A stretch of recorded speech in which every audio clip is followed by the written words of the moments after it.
Halo semua, pada video ini kita akan belajar tentang apa itu berhala. Oke, kita mulai aja ya.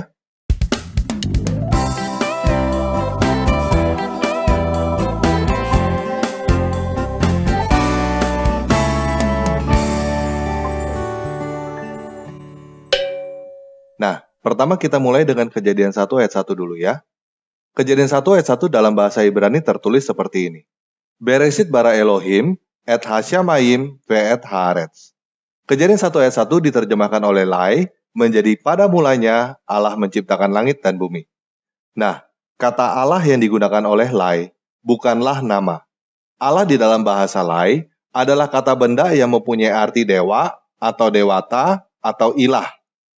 Allah juga bukan berarti Tuhan, karena Tuhan di dalam bahasa Lai mempunyai arti penguasa, gusti, majikan, junjungan, bos. Nah, kata El di dalam bahasa Ibrani adalah bentuk tunggal yang artinya setara dengan dewa. Sedangkan Elohim dalam bahasa Ibrani adalah bentuk jamak yang artinya setara dengan dewata. Kata El atau dewa itu mempunyai dua makna. Yang pertama adalah sesuatu yang dianggap mempunyai kekuatan luar biasa. Yang kedua adalah sesuatu yang sangat dipuja, atau idola. Itulah sebabnya bahasa Inggrisnya berhala adalah idolatry, artinya pengidolaan. Imamat 26 ayat 1 terjemahan NIV, King James, dan bahasa Inggris lainnya menggunakan jangan membuat idols, jangan membuat idola-idola. Nah, apakah idols atau idola ini adalah kata yang sama dengan American Idol atau Indonesian Idol? Ya, itu adalah kata yang sama. Idols, idola. Lai menerjemahkan Imamat 26 ayat 1, janganlah kamu membuat berhala bagimu. Maknanya adalah, janganlah kamu membuat idola. Setiap orang yang mengidolakan seseorang atau sesuatu, memuja atau berusaha menjadi seperti idolanya itu, atau berusaha untuk bersama-sama dengan idolanya itu. Oleh sebab itu, kita harus bertobat dan kembali dari jalan kita yang salah. Kita seharusnya hanya punya satu dewa yang kita idolakan, yaitu Yahweh yang turun ke dunia sebagai manusia untuk menyelamatkan kita. Hubungan kita dengan satu dewa ini adalah hubungan dalam ikatan perjanjian yang kita kenal dengan sebutan perjanjian lama bagi Israel aja, dan perjanjian baru bagi Israel dan non-Israel. Ikatan perjanjian ini setara dengan ikatan perkawinan, yaitu perjanjian untuk saling mencintai dan saling setia. Itu sebabnya, jika kita punya idola lain, jika kita punya berhala, hal itu seperti berselingkuh atau berkhianat bagi dia. Nah, mungkin kamu yang mendengarkan apa yang saya jelaskan akan bertanya-tanya, masa sih sekeras itu? Masa sih mempunyai idola sama dengan berhala? Saya mau katakan begini, ya, ini adalah penjelasan tanpa ragi, tanpa dibesar-besarkan, apa adanya. Kita seharusnya hanya punya satu idola, yaitu Yesus Kristus yang telah memberikan nyawanya supaya kita bisa hidup. Dia adalah satu-satunya yang seharusnya kita dengar dan kita ikutin.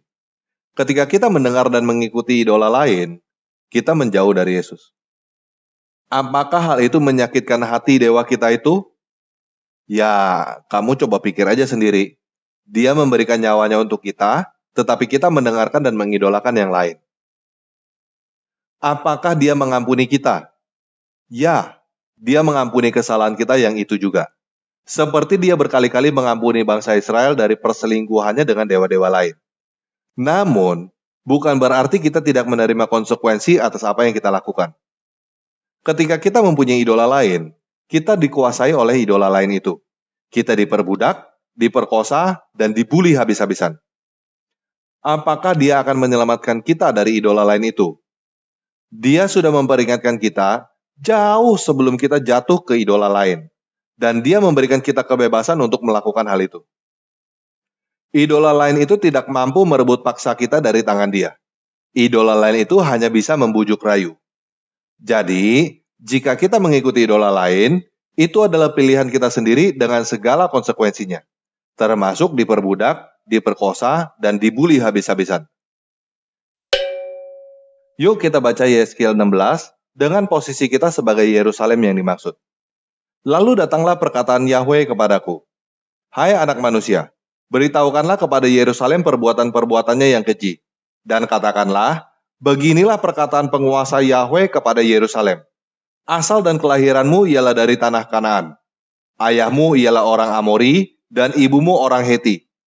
Kelahiranmu begini, waktu engkau dilahirkan, pusatmu tidak dipotong, dan engkau tidak dibasuh dengan air supaya bersih. Juga dengan garam pun engkau tidak digosok, atau dibendungi dengan lampin. Tidak seorang pun merasa sayang kepadamu, sehingga diperbuatnya hal-hal itu kepadamu dari rasa belas kasihan. Malahan kau dibuang ke ladang, oleh karena orang pandang enteng kepadamu pada hari lahirmu. Maka aku lalu dari situ, dan kulihat engkau menendang-nendang dengan kakimu sambil berlumuran darah. Dan aku berkata kepadamu dalam keadaan berlumuran darah itu, engkau harus hidup, dan jadilah besar seperti tumbuh-tumbuhan di ladang. Engkau menjadi besar, dan sudah cukup umur, bahkan sudah sampai pada masa mudamu. Maka buah dadamu sudah montok, rambutmu sudah tumbuh, tetapi kamu dalam keadaan telanjang bugil. Maka aku lalu dari situ, dan aku melihat engkau. Sungguh, engkau sampai pada masa cinta birahi. Aku menghamparkan kainku kepadamu, dan menutupi auratmu. Dengan sumpah aku mengadakan perjanjian dengan engkau. Demikianlah perkataan penguasa Yahweh. Dan dengan itu, engkau aku punya. Aku membasuh engkau dengan air, untuk membersihkan darahmu daripadamu, dan aku mengurapi engkau dengan minyak. Aku mengenakan pakaian berwarna-warna kepadamu, dan memberikan engkau sandal-sandal dari kulit lumba-lumba, dan tutup kepala dari lenan halus, dan selendang dari sutra. Dan aku menghiasi engkau dengan perhiasan-perhiasan, dan mengenakan gelang pada tanganmu, dan kalung pada lehermu. Dan aku mengenakan anting-anting pada hidungmu, dan anting-anting pada telingamu, dan mahkota kemuliaan di atas kepalamu. Dengan demikian kau menghiasi dirimu dengan emas dan perak. Pakaianmu lenan halus dan sutra dan kain berwarna-warna. Makananmu ialah tepung yang terbaik, madu dan minyak, dan engkau menjadi sangat cantik, sehingga layak menjadi ratu. Dan namamu termasuk di antara bangsa-bangsa karena kecantikanmu, sebab sempurna adanya oleh karena semarak perhiasan yang kuberikan kepadamu. Demikianlah perkataan penguasa Yahweh. Tetapi engkau mengandalkan kecantikanmu, dan engkau seumpama bersundal dengan menganggarkan ketermasyuranmu, dan engkau menghamburkan persundalanmu kepada setiap orang yang lewat. Engkau mengambil pakaian-pakaianmu untuk membuat bukit-bukit pengorbanan berwarna-warni, dan engkau bersundal di situ, seperti belum pernah terjadi dan tidak akan terjadi lagi. Engkau mengambil juga perhiasan-perhiasanmu yang dibuat dari emasku dan perakku yang kuberikan kepadamu, dan engkau membuat bagimu patung-patung lelaki, dan engkau bersundal dengan mereka. Engkau mengambil pakaianmu yang berwarna-warni untuk menutupi mereka, dan engkau mempersembahkan kepada mereka minyakku dan ukupanku.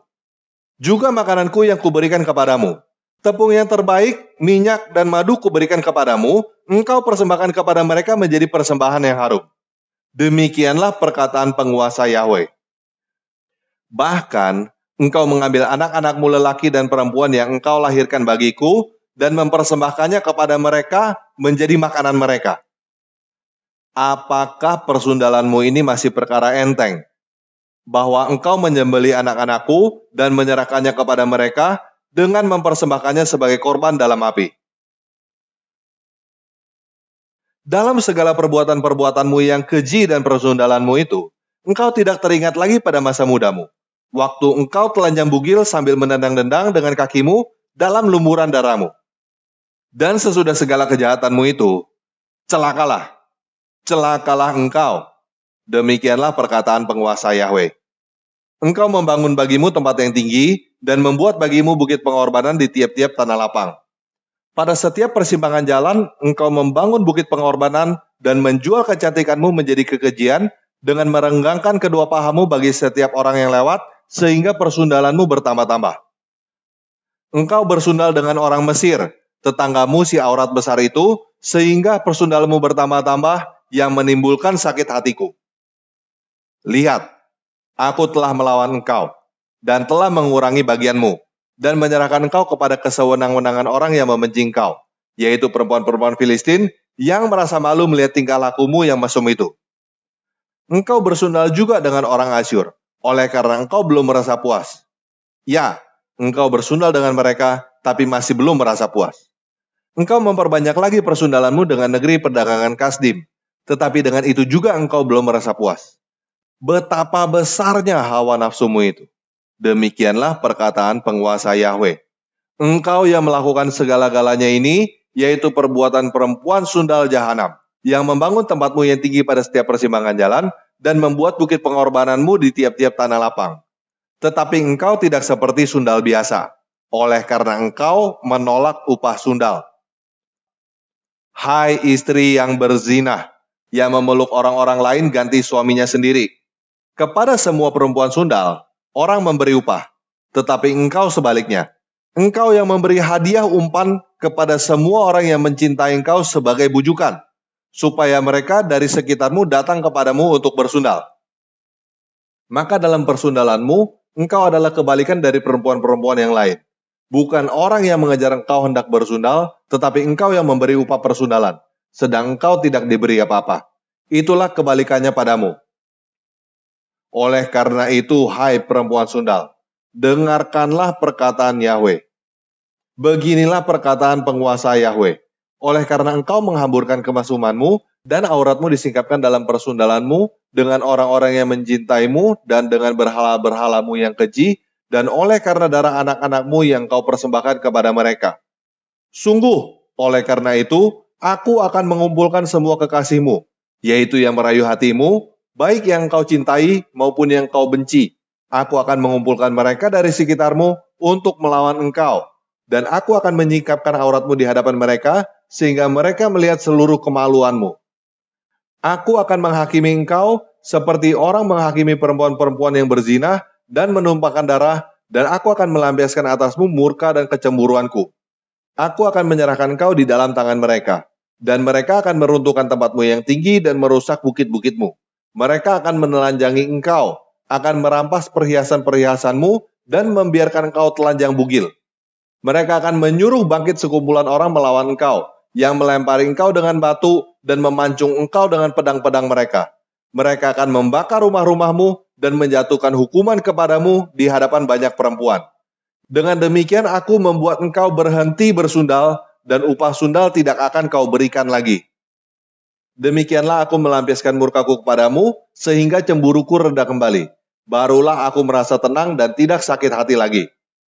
Oleh karena engkau tidak teringat lagi kepada masa mudamu, tetapi dengan semuanya ini membuat aku gemetar kemarahan.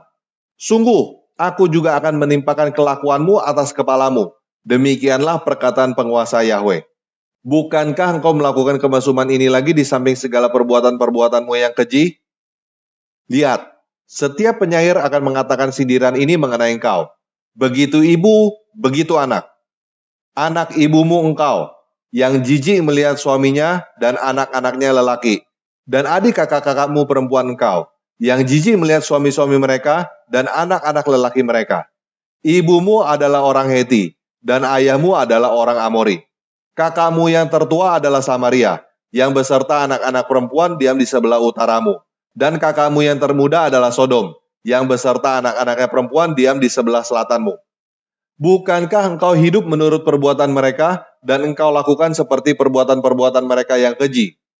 Sebentar lagi saja engkau berbuat lebih jahat dari mereka dalam seluruh hidupmu. Demi aku yang hidup, demikianlah perkataan penguasa Yahweh. Sesungguh-sungguhnya Sodom, kakakmu yang termuda beserta anak-anaknya perempuan, tidak berbuat seperti engkau lakukan beserta anak-anakmu perempuan. Lihat, inilah kesalahan Sodom, kakakmu yang termuda itu. Kecongkakan, makanan yang berlimpah-limpah, dan kesenangan hidup ada padanya dan pada anak-anaknya perempuan. Tetapi ia tidak menolong orang-orang sengsara dan miskin. Mereka menjadi tinggi hati dan melakukan kekejian di hadapanku. Maka aku menjauhkan mereka sesudah aku melihat itu. Dan Samaria tidak membuat setengah pun dari dosa-dosamu. Bahkan engkau melakukan lebih banyak kekejian daripada mereka berdua. Sehingga dengan segala kekejian-kekejian yang engkau lakukan, engkau membuat kakak-kakakmu perempuan kelihatan benar. Tanggunglah nodamu, hai engkau yang mengakibatkan hukuman lebih ringan kepada kakak-kakakmu perempuan, dengan dosa-dosamu yang lebih keji daripada mereka. Mereka lebih benar daripadamu. Biarlah engkau merasa malu, dan tanggunglah nodamu. oleh karena engkau membuat kakak-kakakmu perempuan kelihatan benar. Tetapi aku akan memulihkan keadaan mereka, baik keadaan Sodom bersama anak-anaknya perempuan, maupun keadaan Samaria bersama anak-anaknya perempuan. Dan juga aku akan memulihkan keadaanmu di tengah-tengah mereka, supaya engkau menanggung nodamu, dan supaya engkau merasa malu karena segala perbuatanmu, sehingga engkau menjadi penghiburan bagi mereka. Mengenai kakak-kakakmu, Sodom bersama anak-anaknya perempuan akan dipulihkan ke dalam keadaannya semula. Samaria juga bersama anak-anaknya perempuan akan dipulihkan ke dalam keadaannya semula. Dan engkau pun bersama anak-anakmu perempuan akan dipulihkan ke dalam keadaanmu semula. Bukankah Sodom, kakakmu yang termuda, menjadi buah bibirmu pada masa kecokakanmu, sebelum kejahatanmu menjadi nyata, seperti saat ini engkau diaibkan oleh anak-anak perempuan Edom, dengan semua yang di sekitarnya, dan anak-anak perempuan Filistin yang menghina engkau di sekitarmu? Kemesumanmu dan perbuatan-perbuatanmu yang keji harus engkau tanggung. Demikianlah perkataan Yahweh. Sebab beginilah perkataan penguasa Yahweh. Aku akan melakukan kepadamu seperti yang kau lakukan, yaitu engkau memandang ringan kepada sumpah dengan mengingkari perjanjian. Tetapi aku akan mengingat perjanjianku dengan engkau pada masa mudamu, dan aku akan meneguhkan bagimu perjanjian yang kekal. Barulah engkau teringat kepada kelakuanmu dan engkau merasa malu. Pada waktu aku mengambil kakak-kakakmu, baik yang tertua maupun yang termuda, dan memberikan mereka kepadamu menjadi anakmu, tetapi bukan berdasarkan engkau memegang perjanjian. Aku akan meneguhkan perjanjianku dengan engkau, dan engkau akan mengetahui bahwa akulah Yahweh. Dan dengan itu, engkau akan teringat-ingat dengan yang dulu, dan merasa malu, sehingga mulutmu terkatup sama sekali karena nodamu. Waktu aku mengadakan pendamaian bagimu karena segala perbuatanmu. Demikianlah perkataan penguasa Yahweh. Nah, jadi yuk kita kembali kepada Dia yang tetap setia pada perjanjian walaupun kita tidak setia. Yuk kita kembali kepada Dia yang telah mengasihi kita dengan memberikan nyawanya untuk kita supaya kita hidup. Demikianlah sang perkataan dewata, yaitu Yesus Kristus penguasa kita.